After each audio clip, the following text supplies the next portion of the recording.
Hello everybody, it is the Drag Detective, back again. I wanted to apologize for not having a video last week. My laptop kind of exploded on me and I had to go into the shop, so I was unable to edit and put out the power rankings for episode 5. But I got it back in time to do episode 6, so we're just gonna combine 5 and 6. We'll discuss both episodes in this power ranking episode.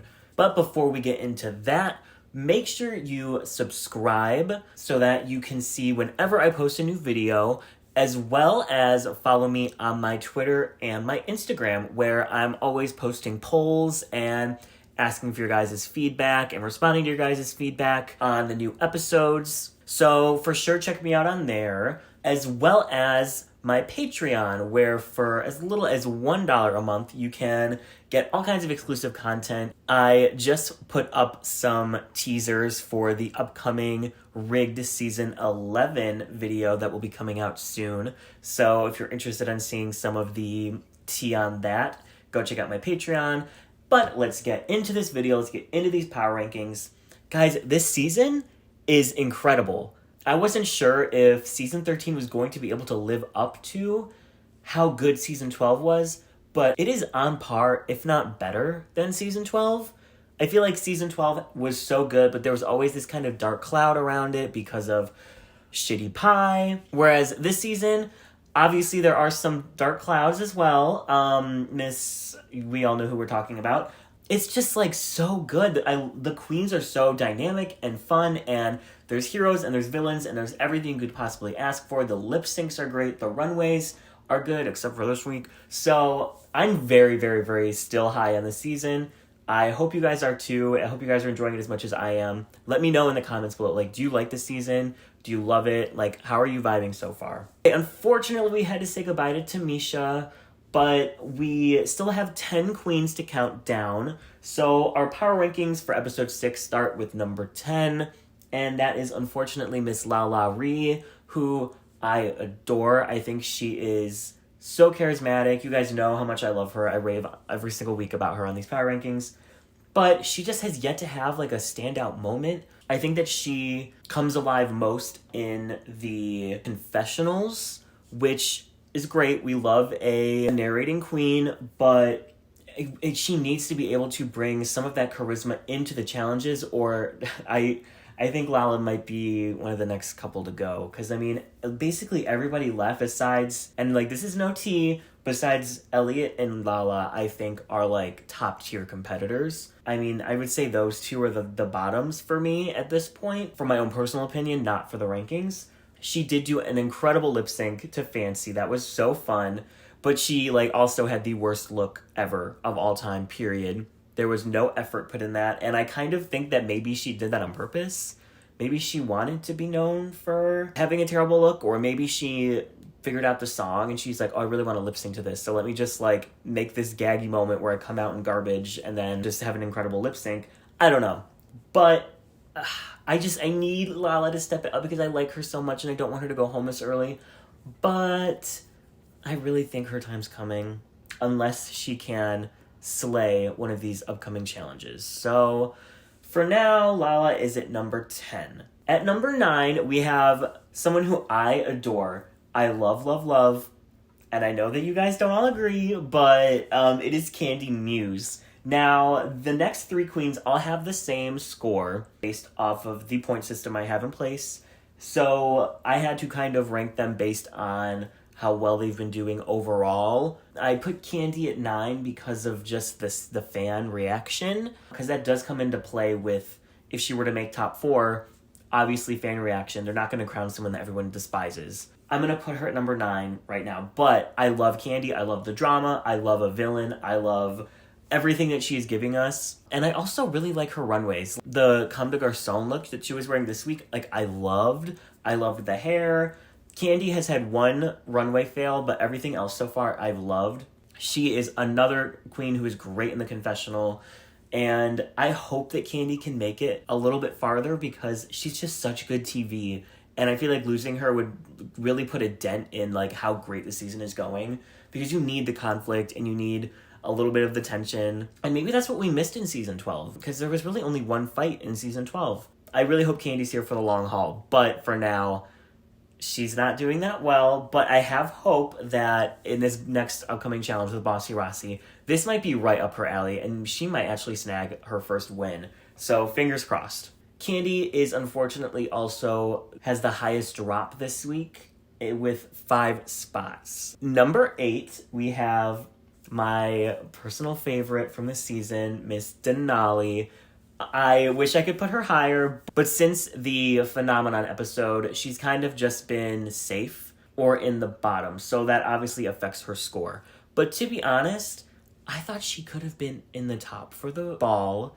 I loved all 3 of her looks, and I thought she could have been in the top this week too. I thought she did incredible in the Discomentary. Did I love the look she was wearing in that challenge? No. But she was also one of the only queens that had an actual concept and a fully realized look for the little black dress runway. I mean, those spider eyes, I love. I mean, I love when you are not expecting a reveal, and I was not expecting that reveal. So I think Denali is killing it. I don't think her track record is portraying how well she's doing, because I would have put her in the top the last 2 weeks. But I also understand that the show wants to make sure that everyone gets critiqued, everyone is in the top or the bottom, and there have been a couple queens that kind of needed to be in the top just so that they were in the spotlight a little bit, like Elliott this past episode. So for now, Denali is at number 8, dropping 2 spots from the last episode. Number 7, we have everybody's cinnamon roll favorite, Miss Utica. Oh my gosh, she slayed that ball. I will say I did agree with Gottmik winning. I love Utica. I love every look that she did in that ball, but I just think that Gottmik maybe was more my taste. I don't think she was robbed of a win like a lot of people do, but I do think she was like obviously the second best in that challenge. And I honestly thought she could have been safe in the Discomentary. I know that RuPaul says a lot of times, like over and over in the workroom to the girls, you need to take each challenge and bring yourself to it. That's literally what she did, and they were like, no, too kooky. But like, if Utica is kooky, then she should bring the kookiness to every challenge, because that's what RuPaul always says. So I got a little bit of a bad feeling in my stomach. I feel like Utica might be cut a little too early, and I think it might piss some fans off. That is just my opinion. That is just my theorizing, because I think that she did really good this episode with the dance. I feel like you don't want to just look like everybody else. Like, she could probably just do what Olivia was doing, but that wouldn't be Utica. Utica brought her true self to that challenge, and I appreciated it. She is up 2 spots from last week to number 7. Now, number 6, I really, honestly, guys, I don't want to talk about this queen that much, because I don't want to give her a platform. Maybe until she has some explanation. So Elliott with 2 T's is at number 6. I don't agree that she was in the top this last episode with the Discomentary. I thought she was safe. Her look was boring. That is all we need to discuss. Moving on. Up 4 spots. I guess I have to mention that she is tied with another queen for the highest jump. So she is up 4 spots to number 6 this week. Number 5, we have Turn It and Burn It, Miss Tina Burner. I don't hate Tina as much as everyone else does. I really enjoy her, honestly. I really appreciate a reality TV villain. And I guess maybe because I can separate a persona that they're bringing out on TV versus themselves in their everyday life. Maybe some of y'all need to get out of these queens' DMs and realize that for yourself. I really enjoy those shady characters. Do I enjoy Tina's runways? No, they're crunchy. They're literally crunchy as fuck. That wig in the little black dress was so gross.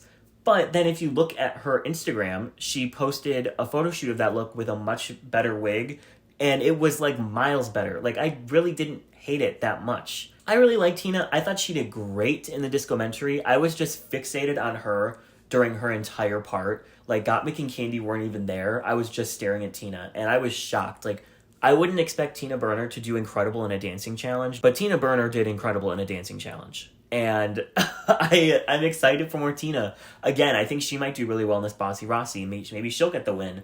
I don't know. I'm enjoying Tina. I'm sad that not everyone else is. But, like, let's just be nice to these queens, you guys. They did all this in a pandemic for us. So send them some love. Especially queens like Tina and Kandy, who have been getting a lot of hate.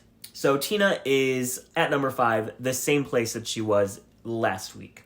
Or 2 weeks ago. Whatever. You guys know what I mean.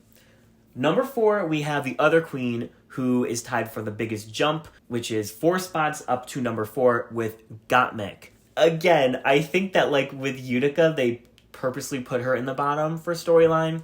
I feel like with Gottmik, they purposely saved her from the bottom for storyline. I think that they're really enjoying this Kandy, Tina, and Gottmik click going on, and they wanted to stay, and they easily, I think very easily, could have just thrown Gottmik and Kandy in the bottom together this week. Then one of them would have to go home, and that storyline would be over. So, I mean, Gottmik was so bad in that challenge, you guys. If you watch, she doesn't know what the hell she's doing.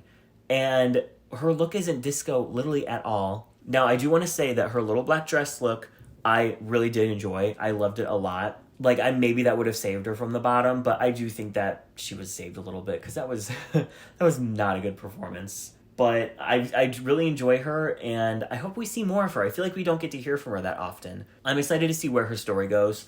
Right now, she's here at number 4. Number 3, we have Rose, who was at number 3 last week. Again, I think Rose did incredible in that Discomentary challenge, but that runway, that tulle boxy, oh my gosh, she literally looked, I thought she purposely put on old age makeup because she looked like 80 years old. And then when I saw like a close-up, I'm like, oh wait, no, she did her regular makeup.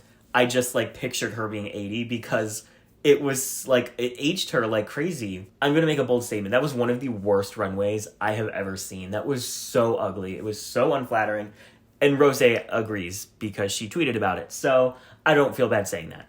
I'm over the tulle, like everything that she is wearing being lined in tulle. Like, I'm over it. Can we do something else, Rose? I do love her, and I think that she has been doing really, really well so far. I think she just needs to start snagging some wins, and she could legitimately take home this competition if she continues to perform at the level that she is right now. Now, number 2, we have the same person who was number 2 last week, Olivia Lux. Oh my gosh, you guys. What a performance. Literally, what a performance. I was starting to get worried because I thought Olivia could have been in the top for episodes 3 and 4. I thought she did great in both of those episodes. And I was starting to worry, okay, maybe they're not seeing her, the producers aren't seeing her as a viable contender, and maybe she's going to get sidelined. But I don't know if it was just like they couldn't give the win to anyone else because Olivia ran home with it, or if they were like, okay, now's her moment. I mean, Olivia ate this episode up, the Discomentary challenge. I was just staring at her, and there was a smile across my face because she just brought, like Ru said, the joy that's supposed to come with disco. Oh my gosh, that runway. Yes, the dress was basic as hell, but like I wasn't even staring at the dress because her wig and her makeup were just stunning. I am such an Olivia fan. She is one of my absolute favorites, definitely in my top 3.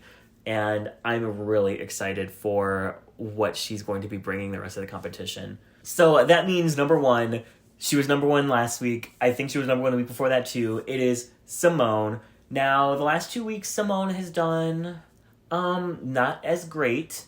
I think that there's definitely a argument to be made that she could have been bottom 3 this Discomentary challenge.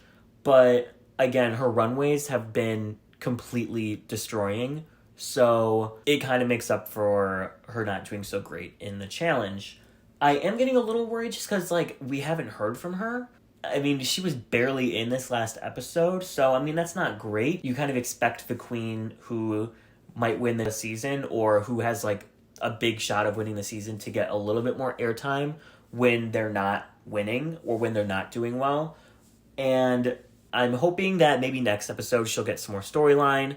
But right now, Symone is still at the top of this competition. And, I mean, she's probably going to snag another win soon. So, yeah, the top 3 was completely unchanged from last week. Rose and Gottmik are tied point-wise. So, Gottmik could definitely enter that top 3. Same with Tina Burner. Tina Burner is 1 point below Gottmik and Rosé, so she could definitely rise to the top if she does as well as I think she's going to do in this next episode. Those are our power rankings for episodes 5 and 6. Again, I'm sorry I couldn't put out the episode from last week, but I have all these scripts that I've been working on and recording that I'm going to start editing and getting out as soon as possible. So expect some content to be like dumped on this channel in the next like 2 weeks. And if you're on Patreon, make sure that you are putting my notifications on, because I'm going to try and get those up like 48 hours before they're on YouTube. But they're probably going to be coming up there like all at once. Yeah, thank you guys so much for watching. Let me know what you guys think. Who are your top 3 contenders right now? I'm going to say mine are Denali, Olivia, and Symone. But again, I love Rosé, I love Kandy, I love Utica. I love literally this entire cast except for the one we don't need to talk about. Let me know what you guys think. Make sure to follow me on my socials, and I will see you guys very, very soon.